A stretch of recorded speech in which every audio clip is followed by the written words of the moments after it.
Have you ever replayed a scene in your mind again and again, wishing you had spoken differently, wishing they had not said what they did, wishing the moment had gone another way? We all know this prison. It is called regret.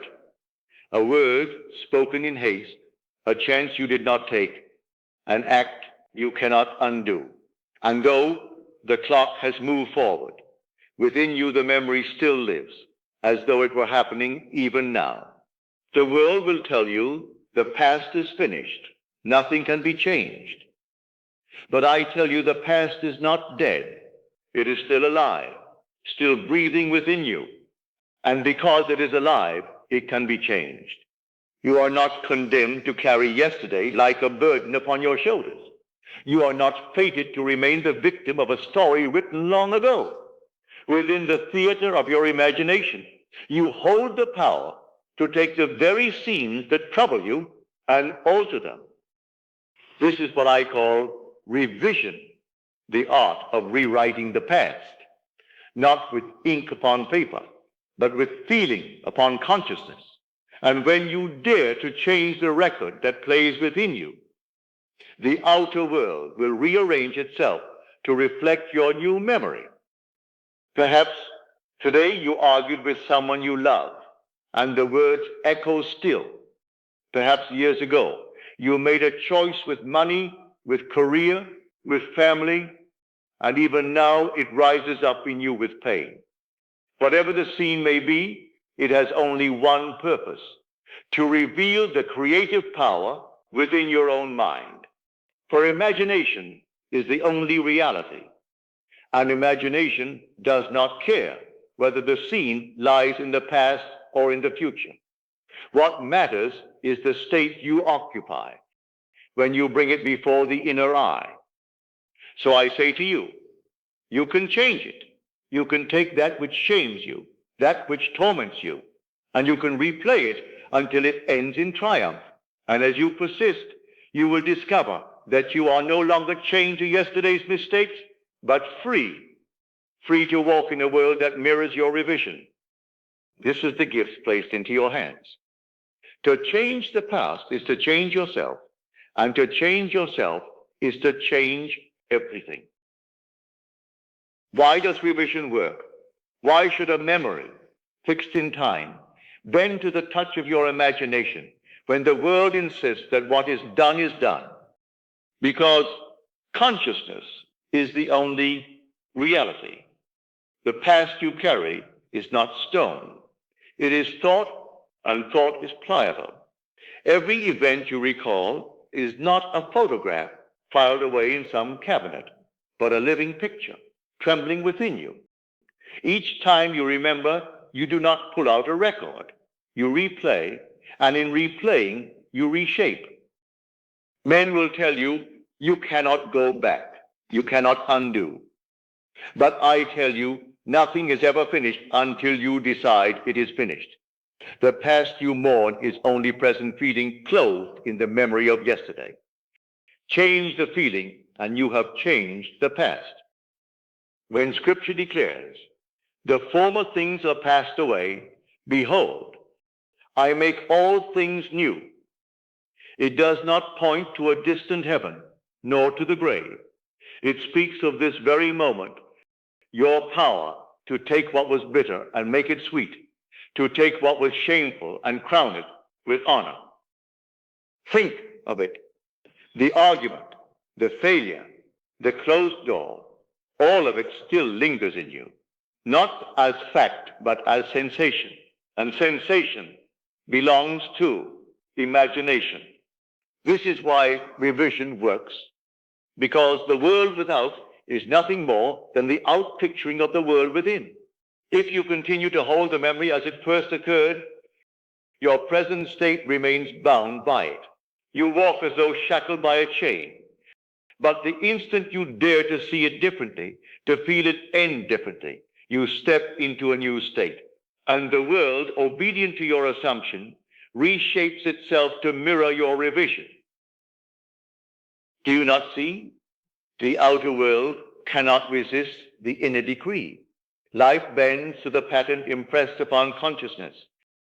revise the pattern, and you revise the life. This is not trickery nor wishful fancy. It is law. Imagination creates reality.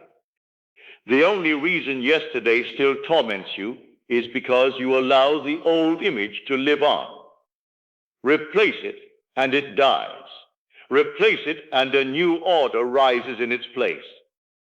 Therefore, I urge you, stop rehearsing what was wrong. Stop worshiping the memory of your mistakes. You are not called to be the victim of time, but its master. Revision is not escape. It is creation. It is not denial. It is dominion. You are not running from what was. You are rewriting what is, for in imagination all time is now. And what you dare to affirm within, though it contradicts the record of sense, will soon become the record of your world. This is the principle. This is why the past can be changed. And this is why your future awaits the courage of your revision. Now, let us turn from principle to practice. For a truth, no matter how lofty, must become your daily bread if it is to change your life. And so I will show you, step by step, how to perform the art of revision. Begin by choosing your scene. Do not attempt to revise your entire life at once. Begin with a single incident, brief, vivid, and specific. Perhaps it is a conversation from today that left you wounded, or a letter you received long ago. It may be an exam you failed, or a meeting that ended poorly. Whatever the scene may be, choose one clear moment. Then replay the scene in imagination exactly as it happened. Close your eyes, relax the body, and let the mind's eye project the memory upon its screen. Hear again the words spoken. See again the gestures. Feel again the emotions. Do not shrink from it. Bring it fully before you, just as it occurred. And when the scene stands clear before you, at the point where it turned against you, change it. If the word was harsh, hear it spoken kindly. If the door was shut, see it open. If the outcome was failure, imagine success.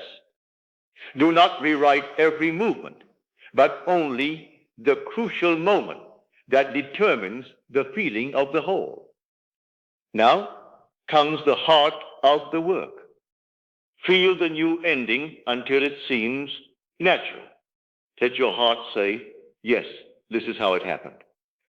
Repeat the scene, not mechanically, but until the new version carries the same sense of reality as the original. And when satisfaction comes, release it into the silence. Fall asleep in that mood if you can. For sleep wells the active imagination to the depths of being. This is the simple, profound technique of revision. When then should you apply it? At two moments especially, immediately after the incident and in the quiet of the night. If today you spoke amiss or someone wronged you, revise it at once. Catch it while it is fresh, and it will yield quickly. But also as you retire to sleep, go over the day. If any scene troubles you, revise it before you surrender to rest. In this way, you not only heal the wounds of today, but sow seeds for tomorrow. Do not think of revision as fantasy. Think of it as sowing the seed you plant in imagination. Tonight becomes the harvest you meet in experience tomorrow. Let me give you an example. A man once told me he quarreled with his superior at work. Words were exchanged, and he feared he had lost his position. That night, he lay upon his bed and replayed the meeting, but this time he heard himself answering calmly and his superior responding with favor. He persisted until it felt real. Within the week, not only was the hostility dissolved, but he was offered a promotion. A woman once spoke of a regret from years past. when she failed an examination that barred her from advancement. She chose to revise it night after night until she felt she had passed. In her waking life, the opportunity returned, a different test, a different door, and this time she succeeded. Do not be concerned with the means by which the outer world reshapes itself. That is not your work. Your work is simply to assume the scene is revised and rest in its reality. The bridge of incidents will form of itself, carrying you from the old state into the new. Now, beware of the mistakes men make. Some will repeat the painful scene again and again, never altering it. That is not revision. That is merely rehearsing your sorrow. Others will attempt to revise too many things at once, scattering their power. Begin small, one scene, one change, until you master the art. And others will try to force feeling, straining to make it real. But feeling is not forced, it is allowed. Gently repeat the new ending until it takes on the naturalness of truth. Remember, it is not the length of the act, but the depth of acceptance that matters.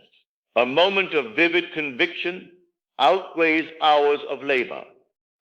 So tonight, take one event, replay it as it was, alter its turning point, feel the new ending, and let it be.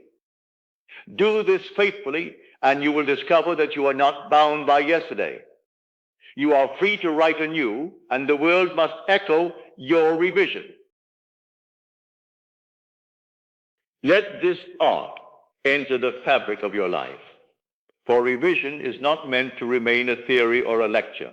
It is to be practiced until it becomes as natural as breathing. Take the matter of money, where a regretful purchase or a missed chance can be reshaped. Replay it with wisdom. Feel the satisfaction and watch the shadow of loss dissolve. Turn then to love, where a harsh word can be softened, a closed door opened. Revise it until the new memory takes root, and the response will change to match your assumption. And look within, for even a failure that once haunted you can be lifted. See yourself strong, courageous, and firm. And soon that strength will walk with you in waking life. These are but examples, for any field of life can be transformed by this simple act of imagination. Yet beware of the ways in which many go astray. Do not attempt to revise with half a heart, doubting even as you imagine. Faith is the substance. Do not scatter your effort across 100 scenes. Take one and make it real. And above all, do not wait for outer confirmation before resting in the new state. For signs follow, they do not precede. What then is the fruit of revision? It is freedom, no longer chained to regret, no longer a prisoner of yesterday, but the author of your story, the one who makes all things new. So tonight, begin. Take one moment that troubles you. Rewrite it until it lives and release it. Tomorrow, you will walk in a world more merciful, more generous, more aligned with your desire. For you are not bound by time. You are not at the mercy of memory. You are the author of your story, and your pen is imagination. Use it wisely, and all things shall be made new. Now, let us go into the silence.